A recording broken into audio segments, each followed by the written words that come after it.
Good morning. This Saturday morning. Hopefully you're having and will have a good weekend. Here for an encouraging word this morning, I want to give you Ephesians 5. If you would read 5, 1 to 21, maybe that would be a good thing to do, but we don't have the time for that at the moment. But in verse 17, wherefore be not unwise, but understanding what the will of the Lord is. And so I want to put a testimony to this. Back in 1994, our church, we were a brothers meeting, and the men were together, and the ministry brought up about having somebody come in to do financial teaching for us. I never had financial teachings, but I didn't see the need of it. I was in bad shape financially, but I didn't see the need of it because I was making, at that moment, started to make more money than I ever had before.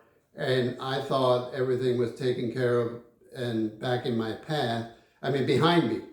But it wasn't, because I hadn't dealt with the root problems of my dead problems. And so they asked, we agree with that, if they would get this teacher in, and I think everybody agreed with it except me.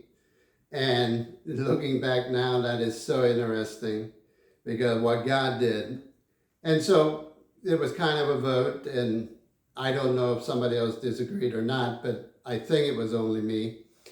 And when the teaching came, I didn't fight against it. In verse 21 of Ephesians 5, it says, submitting yourself to one another in the fear of God. Yes, I gave my vote as no, but yet I went to church and I didn't fight against it. I submitted to the brothers' decisions, and the teaching started, and I had a personal revival in the fear of God. It was the fear of God came on me about my conditions. Lola would ask me sometimes, how much debt do we have? I didn't add it up. I didn't want to know. I couldn't handle it. And so as this time went on in the teachings, after that, I wrote down my debts, added them up, figured out it probably would take me 20 years to pay it off. But as we cut back on things, like we got pizza in every week, we were living like we had money, and we cut that back in half. Most things got cut back in half, and little stuff in life that we made a budget and started applying that to our lives and yes, God blessed us in business at that time too, and things started rolling that way. But I was so committed to this. It was like God called me to pay off my debt. It was such a spiritual calling because I didn't know or understand what the will of God was for my life. And he had a purpose for this. He has a purpose for you also. I'm not criticizing debt that is, property debt or something, but if you're living like you don't have debt when you have debt, that's a little questionable. It was for us anyways. So I'm not promoting debt. I'm not criticizing debt. There is a way we run businesses. There's a way we run our lives. And sometimes we have a little debt and all that. But for me, at that moment, it was simply get out of debt. I was so focused, so passionate about it. And like I said earlier, it was like my thoughts were, if we continue at this path, it would take 20 years, even after this teaching we had in church. And it took us 4 years later, we were out of debt. And then 2 years after that, God called us through the church again to commission us to serve as missionaries, as a family in Africa. And we did that, but it was interesting.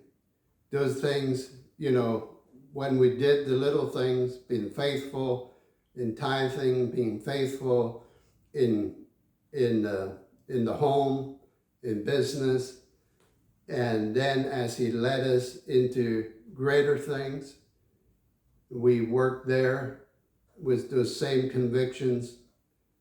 And so that's how that came about. But I was thinking back recently and looking back over my life. This was one of the, not all, one of the strong pillars in my life. It seemed like a little thing that isn't spiritual enough for me.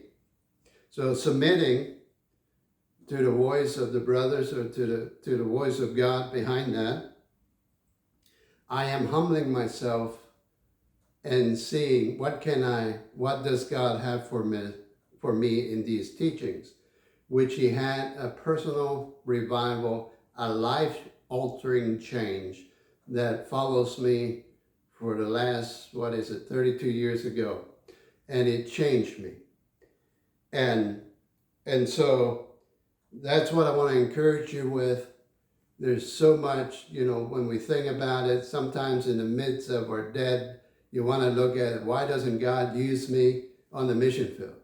Well, I look at it this way now. I had those thoughts. If I could only walk away from all this dead and shake it off and do something great for the Lord. But it started with doing something great for the Lord by obeying his convictions that he had given me. And then as he led me further into life, as I followed him faithfully, he also had another plan that affect other people. It was building his church. It was preaching to his people. It was all those things came after all that. And so I'm not saying that's going to be the same road for you, but one thing I'm sure, if you're faithful in the little things, God will give you much more and greater things. So God bless you. Have a great weekend.